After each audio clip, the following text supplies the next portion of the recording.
We interview people from across Australia in the footprint of more than 250 Indigenous nations. We recognise and deeply respect our First Nations people, their heritage, cultural beliefs and close relationship with the land on which we walk, drive or fly over. Mum collapses and I had to perform full resuscitation. Of course, it ends up intermission. So everyone starts piling out of the theatre as I'm in the middle of trying to get my mum to come back. Just turn around as quickly as we can. That blood pressure is not coming up. Unload the patient. Is it a big property? Still breathing okay at the moment. On a 493, understood, thank you. Put the stretcher back in, shut the door, off we go again. This is the Flying Doctor podcast and I'm your host, Lana Howarth. Each week we fly to rural and remote communities across Australia and hear the stories of real-life patients who've needed to call on the Royal Flying Doctor Service.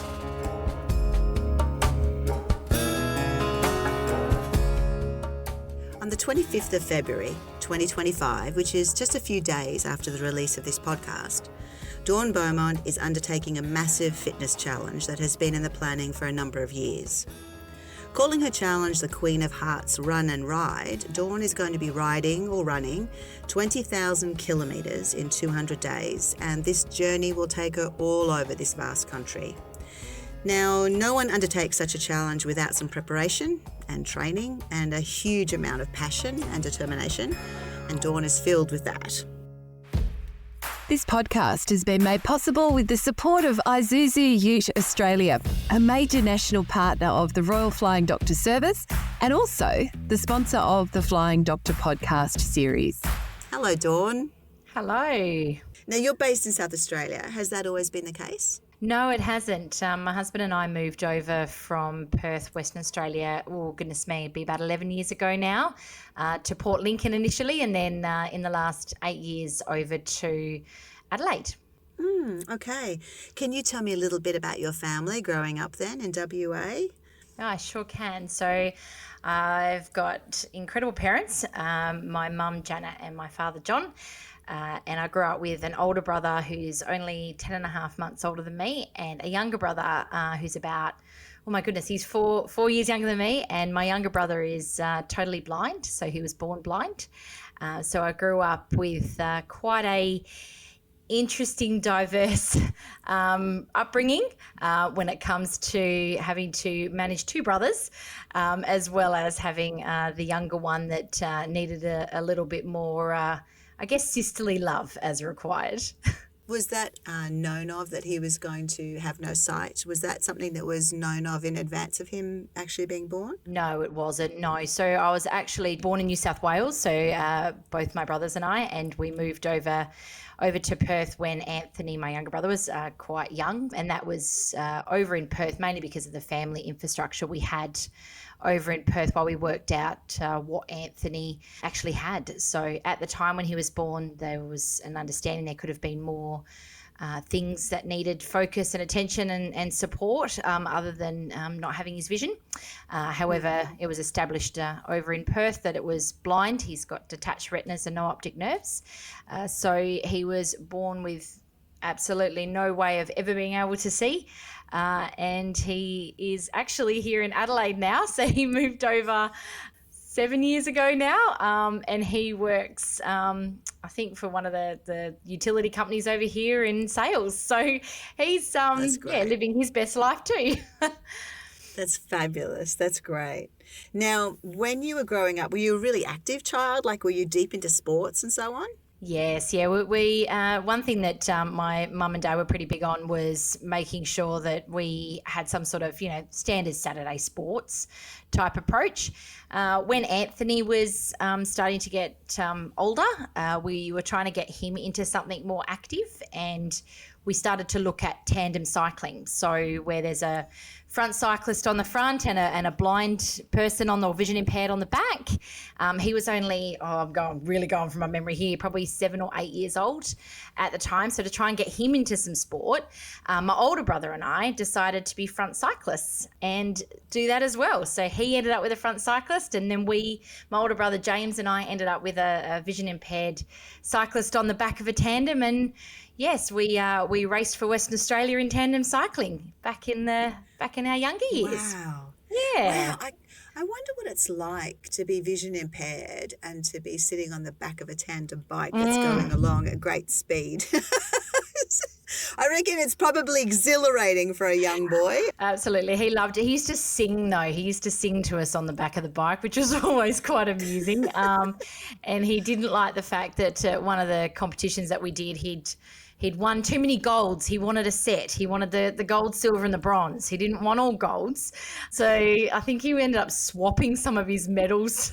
Oh, bless him. Even back then, Dad was very much, I need to make sure that the kids are doing things, and how can I support that? And so then Dad went off and became a cycling coach, junior cycling coach, and then started coaching us. So hence the cycling background. But one of the activities Dad used to have us do, especially with new front cyclists, he would stick us blindfolded on the back of a tandem so that it would teach us to know how to communicate to our back cyclist of what's coming up. So whether we were on the track racing and about to drop into a corner, or if we were out on the road competing, and being able to explain what's around us was really, really important. Your dad's a smart cookie, isn't he? Because that was exactly my thought about Say that out loud. like. I would find it absolutely anxious. Like, I'll tell you a little story. I've only been on a tandem bike once, and it was a year and a half ago. And it was with my now husband and my 2 teenage boys, and we had 2 tandem bikes. And my risk appetite was considerably lower than theirs. I like that. And so we had these 2 tandems. We were riding around Lake Billy Griffin in Canberra. It was just a bit of a lark. We decided we'd do it for a bit of fun. And I'd never been on a bike but like that before. And I think I spent most of the time screaming, stop, or slow down, because I was on the back, and I felt I'd never been in that situation before where you are on a bike pedaling, but you don't have any way of controlling where you're going. I felt completely out of my depth and very uncomfortable about it. So that's why I asked about how your brother feels, Anyway, I have vowed that to my family, I'm never going on a tandem with them again, because it was traumatic for me. Anyway. I might have to take you out, Lana. I know how to handle a tandem, so I can at least talk you through it so you're not as traumatized next time. Anyway, we digress. Let's go back. Now, I know that as you moved into your career, that you ended up doing a lot of work in rural and remote areas, or particularly remote areas. Could you tell me a little bit about your career and where it's taken you? I was very fortunate. My parents, my father had a job up in Kalgoorlie, which is a gold mining country town about 600 kilometres east, get my bearings right, east of Perth. So after school, I headed up to Kalgoorlie, as I think most people do when you go into a mining area or end up in mining. I was very fortunate, though. I ended up finding my feet in mineral exploration back in the day. So I feel like I'm talking, 20 years down the track, I did this. But it was really, really good. It was one of those things that I guess opened my eyes, got me to grow really quickly, because as soon as it takes you, 3 or 4 plane rides and a car ride to get out to where you need to get to, you realize how big Australia actually is. And being, a high risk industry I say high risk industry. It is a high risk industry, but well controlled, like mineral exploration, where you've got drill rigs in the middle of nowhere. You do rely on, various things, in particular the Royal Flying Doctor Service, for any sort of emergency response. So I really got exposed quite early on in my career to what that looks like, and I followed in my father's footsteps into safety. So my dad's been working in the safety industry for 30, 40 years, I would say now, and then ended up, getting my qualifications, including a science degree in health and safety, and then just going from there. So what does a health and safety person in that mining environment, what is their day-to-day kind of work involved? What actually did you used to do in that environment? Yeah, for sure. So I'd using exploration as a good example, we'd have to do a project in the middle of basically nowhere, and you'd have to logistics manage the safety to ensure people and the equipment are safe. So that can be anything from food hygiene, because they're staying out in the camps overnight, to if something goes wrong, how do we evac them out of here? So it was quite a, depth of skills that I had to develop to really understand what I was doing, because I think anyone would be able to understand, when you're young and dumb, you think you know everything, especially when you've gone and you've read a textbook and you start out in an industry, you think you know it all. And I was very fortunate to have some pretty incredible operational, practical people that could give me that guidance. You can't just duck down the road to Bunnings and grab what you need. You can't just, go and top your water up. You need to use things like aquatabs. So yeah, I did learn quite a lot, and that really did set me up on the path to what I'm even doing today. And so today you work for the Royal Flying Doctor Service there in Adelaide. I do. And what's your role there? The Manager of Safety, Health, Environment and Quality for South Australia and Northern Territory. So my focus is on that worker safety and injury prevention, as well as the environment and quality management requirements. Great. You've decided to take 6 months off work to undertake this massive challenge. And this is all taking place starting in about a week or so. So it's not far off. It is. My understanding is that you've had 2 significant medical incidents that have shaped your views and actually drive you today. The first one was nearly 20 years ago at your 21st birthday. Could you tell me how you came to assist your grandfather at the time? They flew up to Kalgoorlie for my birthday, and my grandfather was unfortunately quite generally unwell man. He was a diabetic and had a heart condition, and he wasn't great. And unfortunately, he did have a heart attack up in Kalgoorlie at the time during that weekend. So I still remember getting woken up. He needed to get assistance. So at that time, my mum rendered full CPR on my grandfather at the time. So didn't need full resuscitation, but followed that process. And then he was medi-evac'd aeromedical out of Kalgoorlie to Perth via the Royal Flying Doctor. So the RFDS actually got him out of Perth all those years ago. Right. And then I understand about a decade ago, your mum had a major health crisis which really impacted you. Could you tell me what happened? Yes, we were at the Crown Theatre in Perth about to watch a stage show, Chitty Chitty Bang Bang. Gotta love a good musical. So we were inside the theatre, and I keep saying that I love Mum, but my goodness me, she's extremely dramatic. So I couldn't exactly turn around to Mum and say, Mum, I think you're having a heart attack, because I probably would have shut the whole show down. So I just realised that she was really, really unwell. She was getting really hot and pain was coming down her arm, and I just said to her, oh, look, I think let's get you out. Let's get you a little bit of air. And we were up in a bit of a stand area with stairs. So I knew that if anything was going to happen, I wasn't going to be able to really help her right there. It's going to be difficult. It was going to be challenging.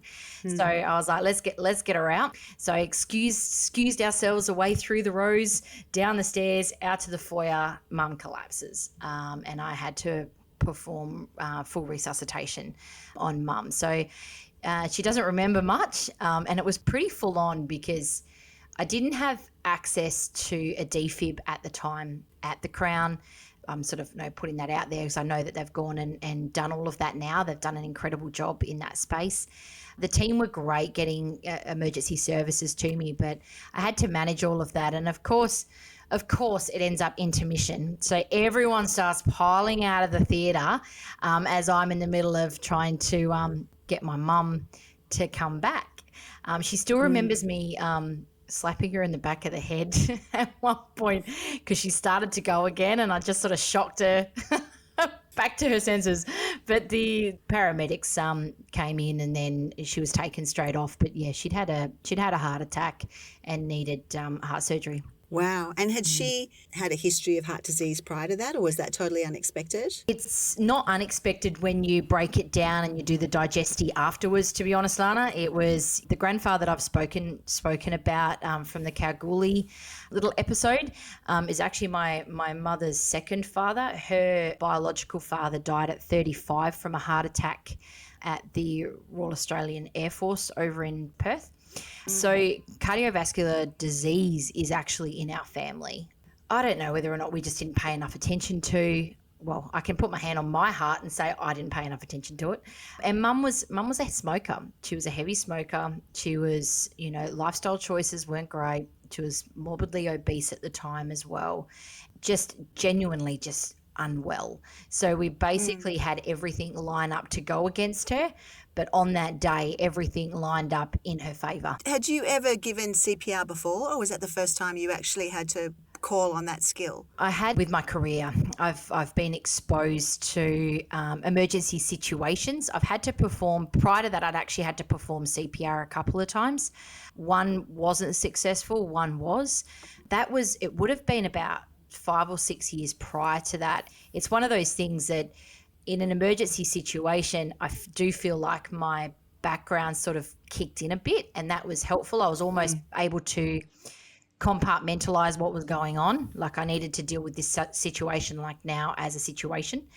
It wasn't really until after that I digested what had happened, especially when the ambulance team rocked up and they're looking at me and they're just going, "Oh, thank you so much for helping this lady." The penny hadn't dropped that I was actually her daughter. Yeah. So my background, my training, at the time I had occupational first aid training as well.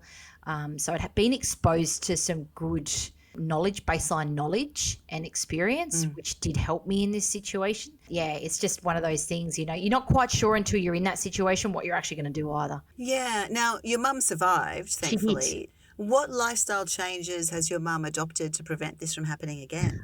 A lot. So one of the key things that the paramedic team asked her was, are you a smoker? And she said, not anymore.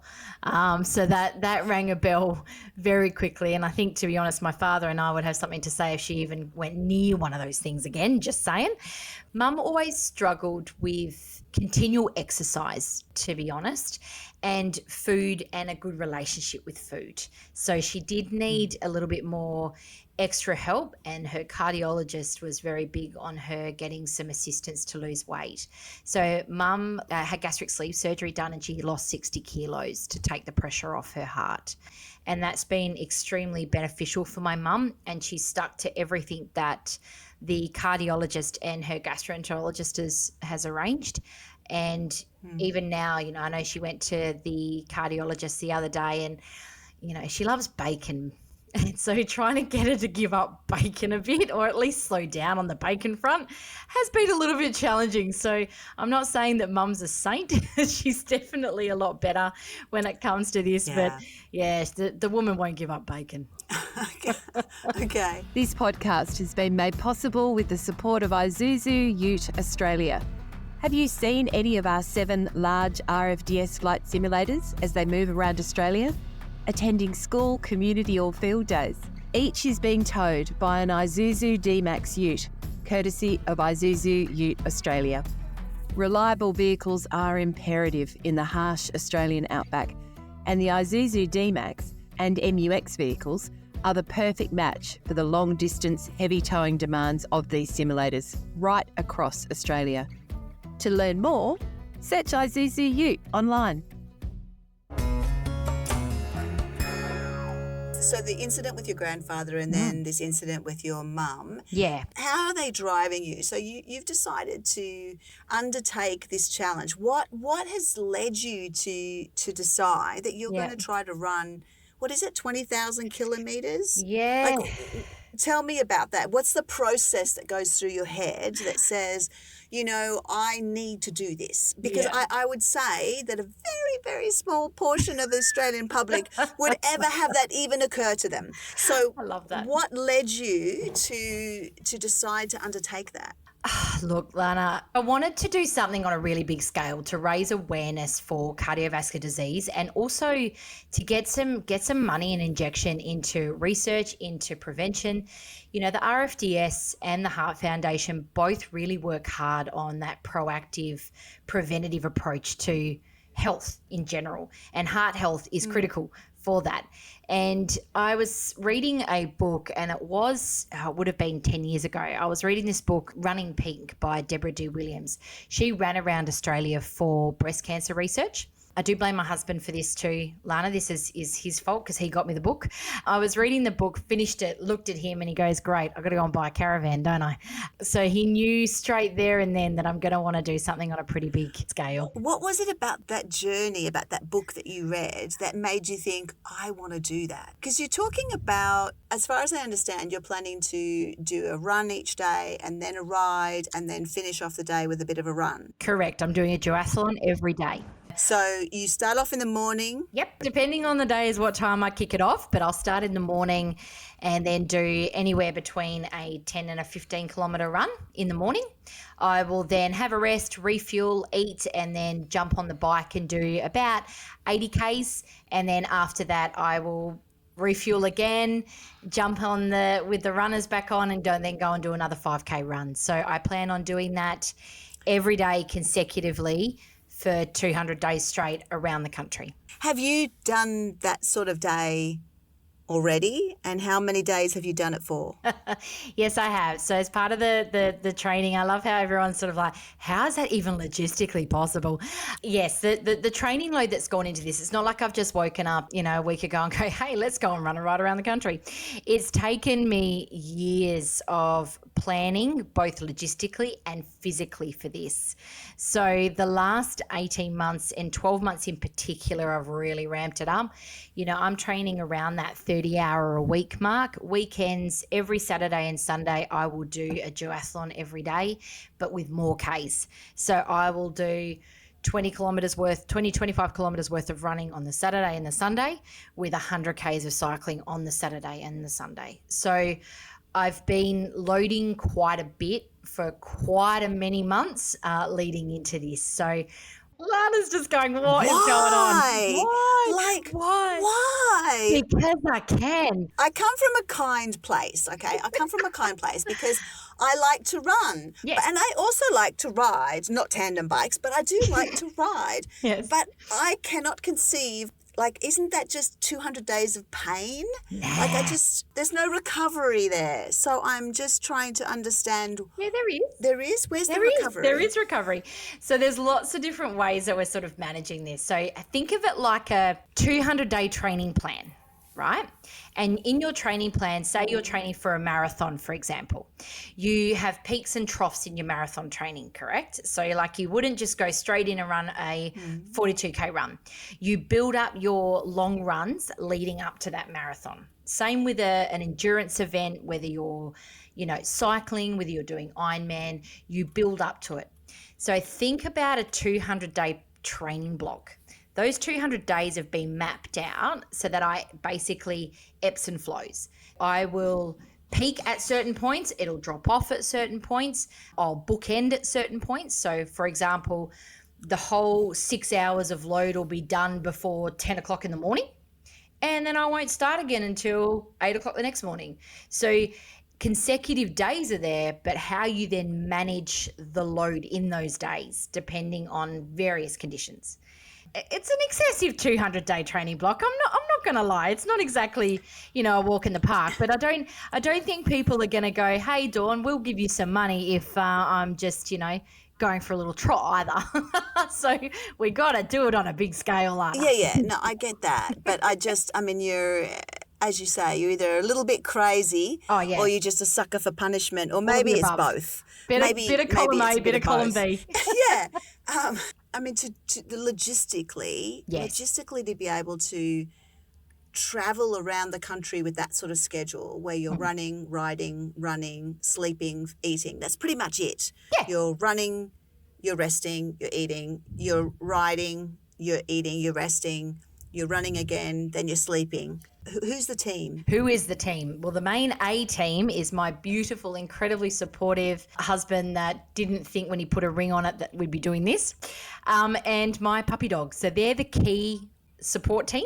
with me the whole time. However, we've Nice. got various different people sort of dropping in and out. So like my parents will come for the first week, get us settled in that routine. And then as I come around to the West, I've got lots of family. So they'll sort of probably give my husband a bit of a rest from me. And then, you know, we'll come through the different RFDS families around the country as well. So I know those teams will be feeding me around the country. So the logistics planning for this, Lana, is probably been the harder bit than the training. The training's almost been the easier bit. Trying to manage caravans and multiple bikes and all the gear that you need to do to manage that. We're going to be off grid. So how do we manage power supply? How do we manage water? Shoe drop off. I'll go through 16 pairs of runners over that 200 days. So how do we manage that? You know, 'cause you can't take 16 pairs of runners in a confined space. So it's very much been a lot of trial and error. We've done quite a few simulation weekends. I think we've done, my goodness, I think I'm up to 5 simulation weekends just to figure out what works, what doesn't work, how much recovery between things I need. You know, if I'm going to be doing a really hilly session day because, you know, we're coming across the Darling Ranges in WA to head out towards Kalgoorlie. We know that's going to be tough. So that's going to be a 10-hour load day. What does that look like? So I've really wanted to plan this so that we can demonstrate as well that you can do extreme endurance events, but safely and in a controlled, structured manner. This is my theory, Lana. Okay. We're still in unicorn rainbow lollipop land. I get it. No, I get it. I can see your background and your knowledge and so forth coming into this. I still can't quite get my head around the undertaking, but that's okay. Each to his own. And I just see 200 days of pain, but that's okay. Again, I think your risk appetite is a lot higher than mine. But I do have a question though. Like, are you worried or anxious at all about things going wrong or not being able to finish it because you get an injury, or like there's so many factors? Are you a little anxious about it? One thing that I've been sort of telling myself quite a bit is that, you know, I can only control the controllable. So I've put, you know, and as you said, my background comes out in this. So you should see my risk management plan for this. It is next level. But that's the reason it's taken me so long from a training load perspective to get ready for this as well, because you can't just expect your body to go out there, be able to sit for 5 hours in the saddle of a push bike and know that your bottom's going to handle it, because it ain't. So it's really important to, you know, control what you can.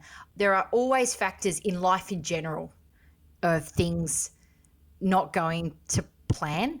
So I'm not even putting that out there these days. You know, we call injuries load niggles. If there is a load niggle, we'll manage with the load niggle. How do we prevent a load niggle? We have deep tissue massages every week already scheduled all around the country. I have Normatec boots with air compression that will pump my legs every day. I've got, you know, the old cupping, you know, my team at Cairo and Winston, shout out to them, amazing team. They've, you know, taught me how to do cupping on my ITBs. Anyone that does running and cycling on extensive amounts will know your ITBs get tight. For me, I've tried to think of every single element that could go belly up and put contingency plans in place. Even, you know, things that we didn't plan, like the toilet stopped flushing in our caravan.